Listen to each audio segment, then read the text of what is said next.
வணக்கம் friends, welcome to Mithras kitchen. இன்றைக்கி நம்ம பார்க்க போகிற ஒரு ரெசிபி சிக்கன் கிரேவி. நம்ம ரெஸ்டாரண்ட்டில் சாப்பிட்டா எப்படி இருக்கும் அது மாதிரி நம்ம வீட்டில் செஞ்சு சாப்பிட போகிறோம். வாங்க எப்படி பண்ணுறதுன்னு பார்க்கலாம். நம்மளுடைய ஒவ்வொரு வீடியோலையும் ஒவ்வொரு விஷயத்தை பற்றி தெரிஞ்சுக்கிறோம். அது மாதிரி இன்றைக்கி ஹெல்த்தி ஈட்டிங் பிளேட், அதாவது நம்ம சாப்பிட்றதுல எந்த அளவுக்கு வெஜிடபிள்ஸ் எடுத்துக்கணும், ஃப்ரூட்ஸ் எந்த அளவுக்கு எடுத்துக்கணும், அதேமாதிரி ப்ரோட்டீன் எந்த அளவுக்கு இருக்கணும், நம்ம ரைஸ் இல்லைனா வீட் அது மாதிரி எடுத்துக்கிறது எந்த அளவுக்கு இருக்கணும், நம்ம தண்ணி எவ்வளோ குடிக்கணும், அது மாதிரி ஒரு சில தொகுப்பு தான் இது. நம்ம சேனலை சப்ஸ்கிரைப் பண்ணாதவங்க மறக்காமல் சப்ஸ்கிரைப் பண்ணுங்கள், பக்கத்தில் இருக்க பெல் ஐக்கானை ப்ரெஸ் பண்ணுங்கள்.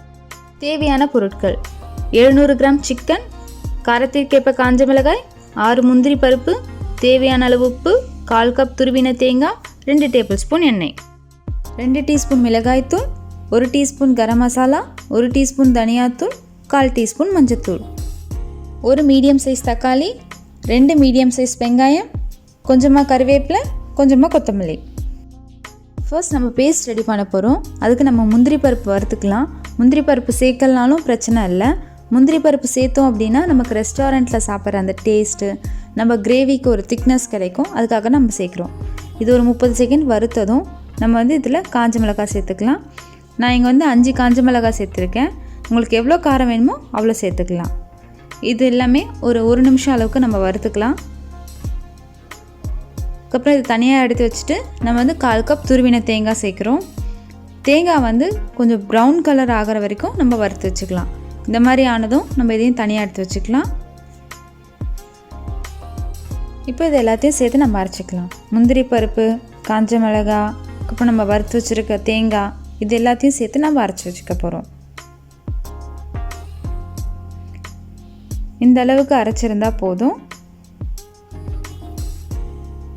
அதுக்கப்புறமா இதில் நம்ம தக்காளி சேர்க்க போகிறோம். நம்ம எடுத்து வச்சுருக்க தக்காளி சேர்த்து இது ஒரு பேஸ்ட் மாதிரி நம்ம ரெடி பண்ணிக்கலாம்.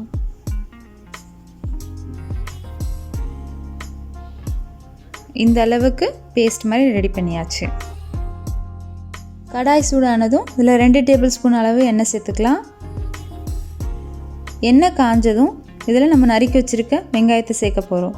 வெங்காயம் பொடிசாக நறுக்கியிருந்தோம் அப்படின்னா ரொம்ப நல்லாயிருக்கும். 1 நிமிஷம் அளவு வதங்கினதும் இதில் கொஞ்சமாக கருவேப்பிலை சேர்த்துக்கலாம். அப்புறம் இதில் தேவையான அளவு உப்பு, 1/4 டீஸ்பூன் மஞ்சத்தூள், 3/4 1 டீஸ்பூன் அளவு தனியாத்தூள், காரத்திற்கேற்ப மிளகாய்த்தூள், இது எல்லாத்தையும் போட்டு நம்ம நல்லா கலந்து விட்டுக்கலாம். இது கொஞ்ச நேரம் வதங்கட்டும். ஒரு 5 நிமிஷம் போல் இது வதங்கட்டும். இது வதங்கினதும் நம்ம எடுத்து வச்சுருக்க சிக்கன் சேர்த்துக்கலாம்.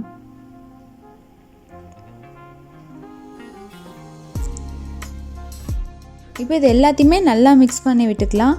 சிக்கன் ஒரு ஆஃப் குக் ஆகட்டும். எனக்கு சிக்கன் குக்காக 10 நிமிஷம் ஆச்சு. உங்களுக்கு எவ்வளோ நேரம் ஆகுதோ அவ்வளோ நேரம் விட்டுக்கலாம். இது ஆஃப் குக்காக இருந்தால் போதும். சிக்கன் குக் ஆனதும் இதில் 1/2 1 டீஸ்பூன் அளவு நம்ம கரம் மசாலா சேர்த்துக்கலாம். சேர்த்துட்டு இது எல்லாத்தையும் கலந்து விட்டுக்கலாம். கரம் மசாலா சேர்த்ததும் இது ஒரு 5 நிமிஷம் போல் வதங்கட்டும். இந்த சிக்கன்லேருந்து நல்லா தண்ணி விடும். அதுக்கப்புறமா நம்ம அரைச்சி வச்சுருக்க பேஸ்ட் சேர்த்துக்கலாம். இது சேர்த்துட்டு நல்லா கலந்து விட்டுக்கலாம். நமக்கு கிரேவி திக்காக வேணும் அப்படின்னா தண்ணி சேர்க்க வேணாம். கொஞ்சம் தண்ணி மாதிரி இருக்கட்டும் அப்படின்னா தேவையான அளவு தண்ணி சேர்த்து இது எல்லாத்தையும் கலந்து விட்டுக்கலாம். இதுக்கப்புறம் இதில் உப்பு காரம் பார்க்கலாம். உப்பு காரம் வேணும் அப்படின்னா நமக்கு எவ்வளோ தேவையோ அவ்வளோ சேர்த்து இதை நம்ம நல்லா கலந்து விட்டுக்கலாம். இது கொஞ்சம் நேரம் கொதிக்கட்டும். சிக்கன் வேகிற வரைக்கும் இது கொதிச்சுட்ருக்கட்டும். நம்மளுடைய சிக்கன் கிரேவி இங்கே ரெடி ஆகிடுச்சு. லாஸ்ட்டாக கொஞ்சமாக கொத்தமல்லி இலை தூவி நம்ம இதை இறக்கிடலாம்.